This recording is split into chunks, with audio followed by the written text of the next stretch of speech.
తెలంగాణలో 3, ఏపీలో 3 మొత్తం కలిపి 6 ఎమ్మెల్సీ స్థానాలకు ఎన్నికలు ముగిసి ఫలితాలు వచ్చేశాయి. తెలంగాణలో ఒక పట్టభద్రుల సీటు, 2 టీచర్స్ ఎమ్మెల్సీ సీట్లకు ఎన్నికలు జరిగితే ఆంధ్రప్రదేశ్లో 2 పట్టభద్రులు, 1 టీచర్ ఎమ్మెల్సీ సీటుకు ఎన్నికలు జరిగాయి. ఈ ఎన్నికల నేపథ్యంలో అటు తెలంగాణలోనూ ఇటు ఏపీలో అధికార పార్టీలు పడరాని పాట్లు పడ్డాయనే చెప్పుకోవచ్చు. ఏపీలోనైతే చంద్రబాబు డైరెక్షన్లో యథావిధిగా అనేక కుట్రలు కుతంత్రాలు జరిగాయనడానికి ఎన్నికల సందర్భంగా జరిగిన పలు ఘటనలే నిదర్శనం. మొత్తం మీద 2 రాష్ట్రాల ప్రభుత్వాలకు ఈ ఎన్నికలు వార్నింగ్ లాంటివని రాజకీయ విశ్లేషకులు భావిస్తున్నారు. ఎమ్మెల్సీ ఎన్నికల ఫలితాల నేపథ్యంలో తలెత్తిన రాజకీయ పరిణామాలపై ప్రముఖ జర్నలిస్ట్ కొమ్మినేని శ్రీనివాసరావు కమెంట్ ఇప్పుడు చూద్దాం. శాసనమండలి ఎన్నికల ఫలితాలు అటు ఆంధ్రప్రదేశ్లోనూ ఇటు తెలంగాణలోనూ అధికార పక్షాలకు చిన్నపాటి వార్నింగ్ ఇచ్చినట్లుగా భావించవచ్చు. ఏపీలో 2 గ్రాడ్యుయేట్ల నియోజకవర్గాల్లో టీడీపీ గెలుపొందిన కీలకమైన టీచర్ల నియోజకవర్గంలో టీడీపీ జనసేన సంయుక్తంగా బలపరిచిన అభ్యర్థి ఓడిపోవడం ముఖ్యమైన పరిణామమే అవుతుంది.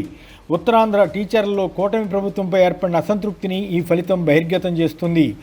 మరోవైపు ఉత్తర తెలంగాణలో గ్రాడ్యుయేట్లు టీచర్ల నియోజకవర్గాల్లో బీజేపీ గెలుపు కాంగ్రెస్కు ఇబ్బంది పెట్టేదే అని చెప్పాలి. తెలంగాణ ముఖ్యమంత్రి రేవంత్ రెడ్డిని పార్టీలో ఇరుకుని పెట్టడానికి ఆయా వర్గాలు దీన్ని ఒక అవకాశంగా తీసుకోవచ్చు.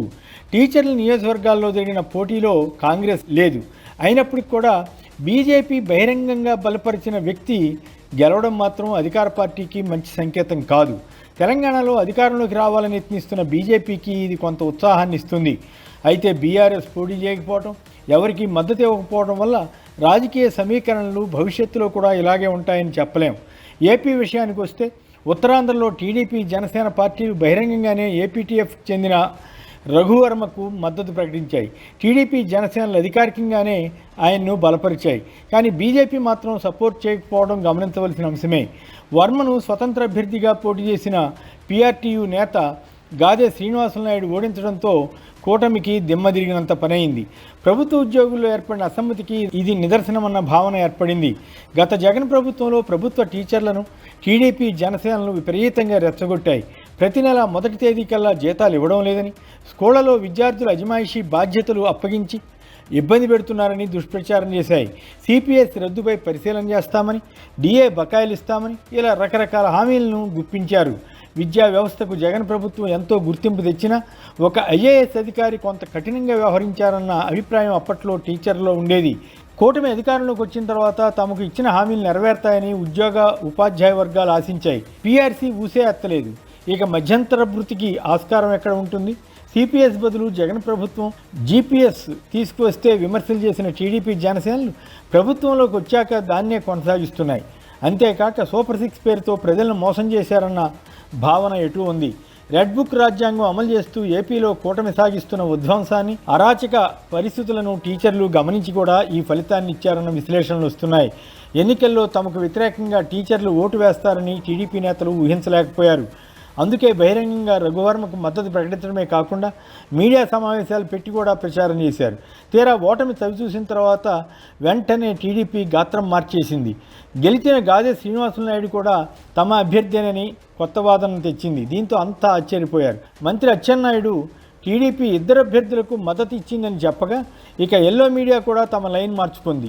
ఉత్తరాంధ్రలో టీచర్లు మాత్రం అధికార కూటమికి బుద్ధి చెప్పాలని నిర్ణయించుకున్నట్లుగా ఈ ఫలితం తేల్చింది.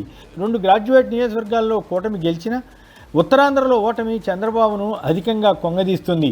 తన కుమారుడు లోకేష్ విద్యాశాఖ మంత్రిగా ఉండగా టీచర్లు ఈ షాక్ ఇవ్వడం మరీ చికాకు కలిగిస్తుంది. కృష్ణా, గుంటూరు, ఉభయ గోదావరి జిల్లాల్లోని గ్రాడ్యుయేట్ల నియోజకవర్గాల్లో టీడీపీ అభ్యర్థులు ఆలపాటి రాజేంద్ర ప్రసాద్, పి రాజశేఖర్లు గెలవడం కూటమి పాలనకు సర్టిఫికెట్టా అన్న చర్చ రావచ్చు. పీడీఎఫ్ అభ్యర్థి కెఎస్ లక్ష్మణరావు మాచర్ల ప్రాంతంలోనూ మరికొన్ని చోట్ల ఎన్నికల్లో అక్రమాలు ఎలా జరిగాయో సోదాహరణంగా వివరించారు. వైఎస్ఆర్ కాంగ్రెస్ అధినేత జగన్ ఈ ఫలితంపై వ్యాఖ్యానిస్తూ శాసనమండలి ఎన్నికల్లో సైతం రిగ్గింగ్ చేయించి చంద్రబాబు నాయుడు రికార్డు సృష్టించారని ఎద్దేవా చేశారు. అదే టీచర్ల నియోజకవర్గంలో రిగ్గింగ్ చేయలేకపోయారని ఆయన అభిప్రాయపడ్డారు. డబ్బు ఏ రకంగా పంచారో చెప్పడానికి పిఠాపురంలో బయటకు వచ్చిన వీడియోనే నిదర్శనం.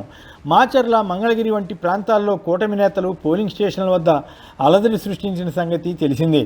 టీడీపీ అభ్యర్థులు గెలిచారు కనుక ఇక సూపర్ 6 ఇవ్వనవసరం లేదని, తమ ఎన్నికల ప్రణాళికను అమలు చేయక్కర్లేదని కూటమి ప్రభుత్వ పెద్దలు చెప్పగలుగుతారా?